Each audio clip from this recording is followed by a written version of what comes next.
Yes people, good morning, good afternoon, good evening to all of you. कैसे हैं सब लोग? होप सो आप सब लोग बहुत बढ़िया रहेंगे। मैं बता दूं, मैं भी बहुत अच्छा हूं।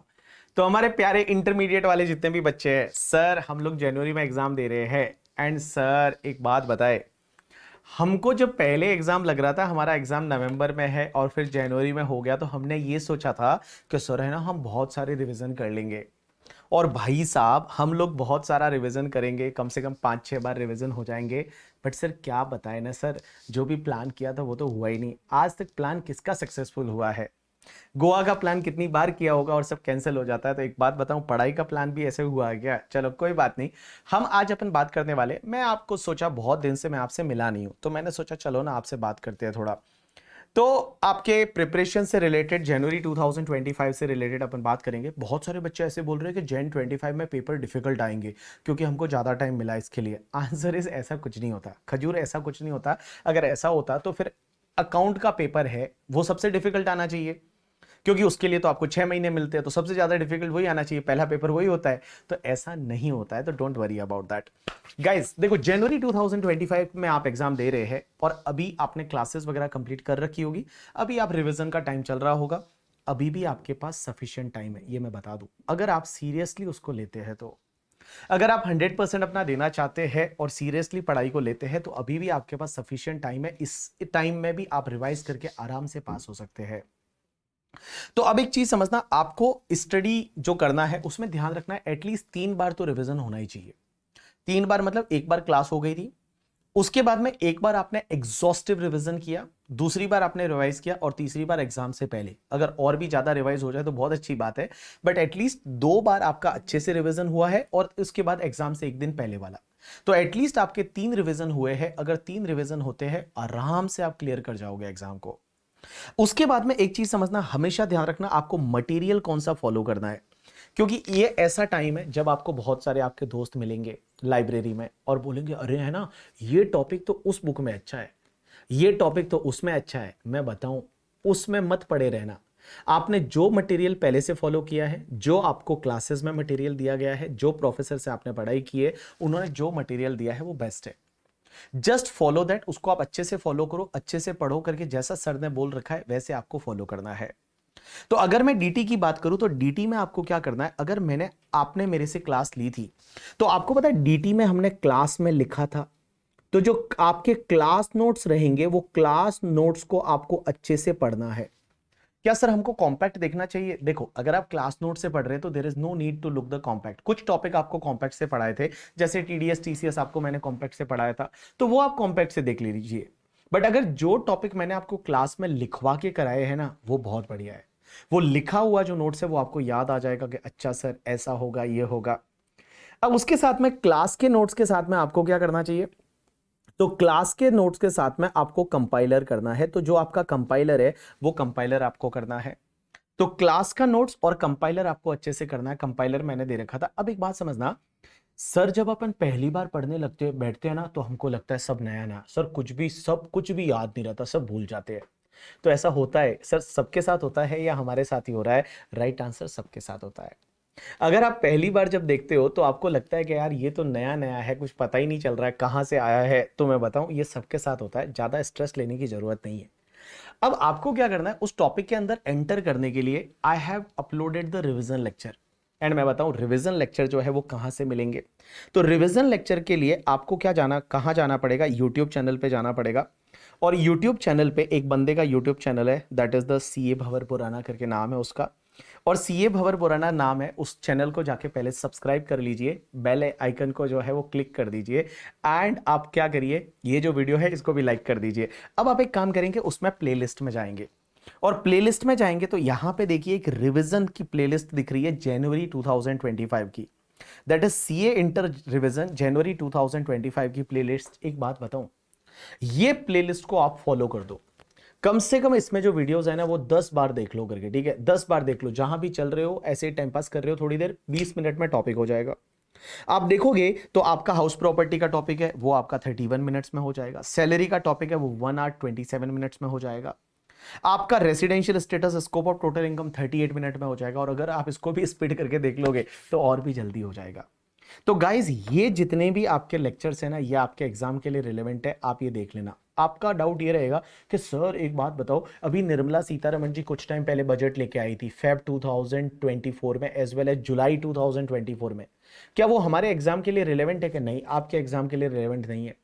आपके एग्जाम के लिए वही रिलेवेंट है जो मैंने आपको पढ़ाया था। तो जो मैंने आपको क्लासेस में पढ़ा रखा है वही आपको फॉलो करना है करके, ठीक है। तो ये रिवीजन लेक्चर है। आपको क्या करने का, जब भी आप पढ़ने बैठते हो ना, तो सबसे पहले आप क्या करो, जब आप पढ़ने बैठते हो तो सबसे पहले आप एक काम करो कि इस रिवीजन लेक्चर को देख लो। और जैसे ही आप रिवीजन लेक्चर को देखोगे ना, तो रिवीजन लेक्चर को देखने के बाद आप उस टॉपिक के अंदर एंटर कर जाओगे। फिर आप फटाफट अपने क्लास के नोट्स और क्वेश्चंस है उसको आप देख लीजिए। ऐसे आपको प्रैक्टिस करनी है पूरे डायरेक्ट टेक्स्ट की करके, ठीक है। अब एक बात समझना, ये मटेरियल आपको फॉलो करना है, इसके अलावा कुछ भी फॉलो करने की जरूरत नहीं है। लेकिन गाइस आपके लिए बहुत बढ़िया चीज बताऊं, इस बार आपके लिए बहुत सारी आरटीपी और एमटीपी है जो आईसीआई की है। और देखो एग्जाम आईसीआई लेता है, तो आईसीआई का मटेरियल आपको ढंग से फॉलो करना है। स्टडी मैट देखने की जरूरत नहीं है।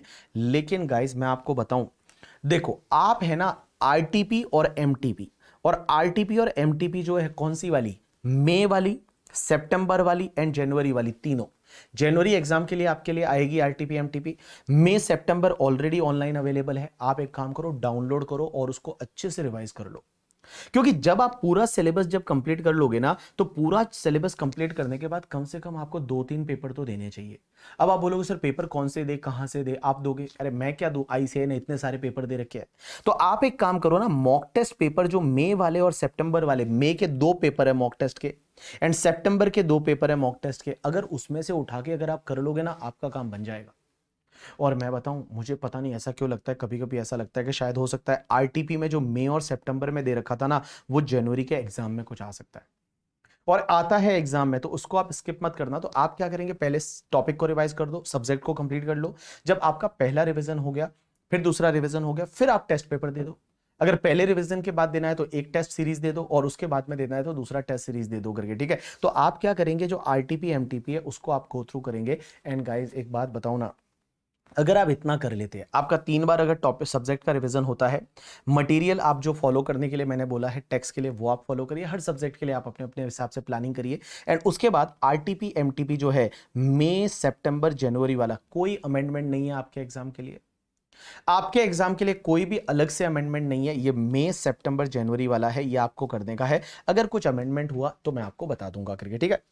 लेकिन एक चीज समझना, जो इंटरमीडिएट वाले बच्चे हैं उनको है ना एक चीज ध्यान रखना। एक तो वो पता है तुमको, इंटरमीडिएट वाले बच्चे जो है उसमें एक चीज ध्यान रखना, जो मैं आपको बता रहा हूं ये ध्यान रखना। एक तो आपको वो सैलरी में जो अमेंडमेंट है ना, एक पता है तुमको, हाउस फैसिलिटी वाला। वो हाउस फैसिलिटी वाले में अमेंडमेंट हुआ, और उसमें क्या हुआ, सैलरी में जो हाउस फैसिलिटी वाला अमेंडमेंट हुआ उसमें क्या हुआ कि पहले जो अलग था और उसके बाद में वो सितंबर से अलग हो गया। तो इसको लेके क्लेरिफिकेशन मैंने इस वीडियो में भी दे रखा है, वो आप देख सकते हैं करके, ठीक है। सो इंटर एडेंडम करके जो है उसमें भी आपको मिल जाएगा। ये जो इंटर एडेंडम करके जो वीडियो है इसमें भी आपको मिल जाएगा करके, ठीक है। एंड उसके साथ साथ में आपको मैंने इसके लिए एक छोटा सा एक 7 मिनट का वीडियो और बना दिया है। ये परक्यूजिट वाला जो हाउस फैसिलिटी का डाउट है ये यहाँ पे भी मिल जाएगा, उससे आप देख लीजिए। एक और चीज आप ध्यान रखिए, और मैं आपको ये अमेंडमेंट बता रहा हूं, इसको पहले इंटरप्रिटेशन का इशू था, पहले इसको अलग मानते थे, अब इसको थोड़ा अलग से इंटरप्रेट किया जा रहा है। तो मैं आपको बता रहा हूं, समझने की कोशिश करता। गाइस अगर आप 115 बीएससी लेते हो, ये ध्यान देना मैं जो बोलने जा रहा हूं, 115 बीएससी लेते हो, तो मैंने आपको क्या बताया था, डिफॉल्ट टैक्सेशन रेजिम है 115 बीएससी। देखो 115 बीएससी में जो सेल्फ ऑक्यूपाइड प्रॉपर्टी रहती है हाउस प्रॉपर्टी में, उसमें तो इंटरेस्ट का डिडक्शन मिलेगा ही नहीं अंडर सेक्शन 24B। तो 24B में इंटरेस्ट का डिडक्शन आपको मिलेगा ही नहीं। तो भैया एसओपी के केस में तो आपका हमेशा इनकम नील ही आएगा। लेकिन गाइस अगर मान लो आपका एलओपी है या फिर डीएलओपी है, एलओपी का मतलब let out property, DLOP means deem to be let out property. तो गाइस ध्यान रखना, एलओपी डीएलओपी में आपका इंटरेस्ट अलाउ होगा, answer is yes, interest allow होगा। अब एक बात समझना, एलओपी डीएलओपी जो है उसका अगर आपका लॉस आ गया, तो आपको पता है एलओपी डीएलओपी मतलब ये हाउस प्रॉपर्टी का लॉस आ गया, तो हाउस प्रॉपर्टी का लॉस एलओपी डीएलओपी की वजह से आया। तो आपको पता है 115 बीएससी अगर नहीं लेते हो, मतलब नॉर्मल प्रोविजन के हिसाब से इसको आप किसी दूसरे हेड से सेट ऑफ कर सकते हो, answer is yes, up to 2 lakh. लेकिन गाइस ध्यान रखना, अगर आप 115 BSc लेते हो तो it is not allowed to set off, not allowed to set off against any other head, against any other head, किसी और हेड के सामने इसको सेट ऑफ नहीं कर सकते। लेकिन हमने पहले ये बोलते थे कि चलो इसको किसी और हेड के सामने सेट ऑफ नहीं कर सकते, बट आप इसको कैरी फॉरवर्ड कर सकते हो और अगले 8 साल तक हाउस प्रॉपर्टी की इनकम से सेट ऑफ कर सकते हैं। आंसर इज नो, इसको कैरी फॉरवर्ड नहीं कर सकते भाई। एक तो इसको किसी और हेड के सामने सेट ऑफ नहीं कर सकते, अगर हाउस प्रॉपर्टी हेड का इनकम है तो उसको सेट ऑफ कर दो, किसी और हेड से बिल्कुल भी सेट ऑफ नहीं होगा। एंड गाइज ये जो चीज बता रहा हूं ना, ये थोड़ा इंटरप्रिटेशन का इशू था और अब इंस्टीट्यूट ने भी इसको क्लियरिफाई किया है कि it is not allowed to carry forward, not allowed to carry forward, इसको आप कैरी फॉरवर्ड भी नहीं कर सकते। तो देखो मैंने आपको क्या बोला, समझने की कोशिश करना। अगर 115 BSc लेते हो और हाउस प्रॉपर्टी का लॉस हो जाता है, सेल्फ ऑक्यूपाइड प्रॉपर्टी में लॉस आएगा ही नहीं क्योंकि वहां इंटरेस्ट ही नहीं है, तो यहां पे नील आएगा हमेशा। बट एलओपी डीएलओपी में लॉस आ सकता है। अगर लॉस आया तो एलओपी डीएलओपी हाउस प्रॉपर्टी का लॉस है, वो किसी और हेड से सेट ऑफ नहीं होता। और दूसरी चीज ध्यान रखना कि इसको आप कैरी फॉरवर्ड नहीं कर सकते, कैरी फॉरवर्ड अलाउ नहीं है करके, ठीक है। तो ये एक क्लेरिफिकेशन मैं आपको बताने वाला था, तो ये मैंने आपको बता दिया करके, ठीक है।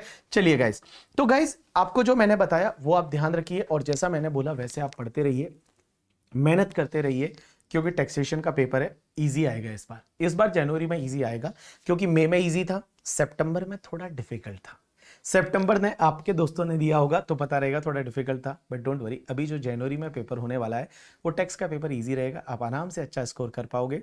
एंड गाइस सुपर 30 क्वेश्चन मैंने जो सितंबर के लिए दिए थे वही आपके लिए भी है, तो आप चाहे तो सुपर 30 क्वेश्चन भी देख सकते हो, उसमें बहुत सारे कॉन्सेप्ट है वो रिवाइज हो जाएंगे आपके।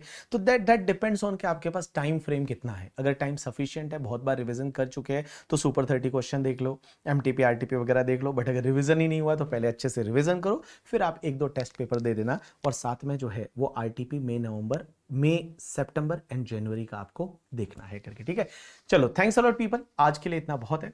बट मैं बताऊं, पढ़ते रहना, अगर ढंग से पढ़ाई किया ना, बस थोड़ा सा टाइम और है, 2-3 महीने और पढ़ाई ढंग से करनी है, और ये 2 महीने आपने ढंग से पढ़ाई कर ली ना, तो भाई साहब सीए फाइनल में अच्छी फर्म में आर्टिकलशिप करेंगे, मजे करेंगे। फिर फाइनल का एग्जाम है वो आएगा 2 साल बाद, क्या फर्क पड़ता है, 2-2.5 साल तक वो तो अच्छे से आर्टिकलशिप करेंगे, जिंदगी जिएंगे। बट मैं बता दूं, अभी थोड़ा अच्छा सा एफर्ट लगा लो। अब आप ऐसी जिंदगी जी लो कि यार कोई नहीं चाहता इतनी मेहनत करना, बट एक बार कर लो, एक बार ही तो करनी है। देखो मेहनत एक बार तो करनी ही पड़ेगी, अभी एक बार कर लो, और एक बार करके जनवरी में पास हो जाओ, और रिजल्ट अच्छा रहने वाला है जनवरी का। जनवरी का result will be very good, जैसा मई 2024 का रिजल्ट था वैसा जनवरी का रिजल्ट रहने वाला है, अच्छा रहने वाला है। बस अपने एफर्ट डाल दो और खुश रह के पढ़ो यार, एकदम जिंदा दिल से करके, ठीक है। ऐसा स्ट्रेस लेके, ऐसे दिमाग में बोझ लेके नहीं, ठीक है। कभी घंटा पर घूमने भी चले गए तो चलेगा, ठीक है। अपने फ्रेंड्स को फोन करके फालतू की बातें कर दो, टाइम पास कर लो, खुश रहो, थोड़े हंसते रहो करके, ठीक है। एंड उसके बाद में आप पढ़ाई करो, और बिल्कुल टेंशन नहीं लेना है, स्ट्रेस नहीं लेना है। ज़्यादा स्ट्रेस आता है कभी तो आप वॉक करने चले जाओ, किसी से बात कर लो, घर वालों के पास मिल लो, मोबाइल को फेंको करके, ठीक है। मोबाइल से और ज़्यादा स्ट्रेस आता है, ये ध्यान रखना। मोबाइल को है ना एकदम आग लगा दो आप लोग करके, मोबाइल से ज़्यादा स्ट्रेस आता है। तो मोबाइल ज़्यादा नहीं देखने का, जहाँ ज़रूरत है वहाँ पे मोबाइल देखने का, बाकी सोशल मीडिया वगैरह है वो आपको कुछ भी नहीं देखना है अभी, ठीक है। चलो thanks a lot people, that's enough for today from my side. See you in the CA final and best of luck for your CA intermediate.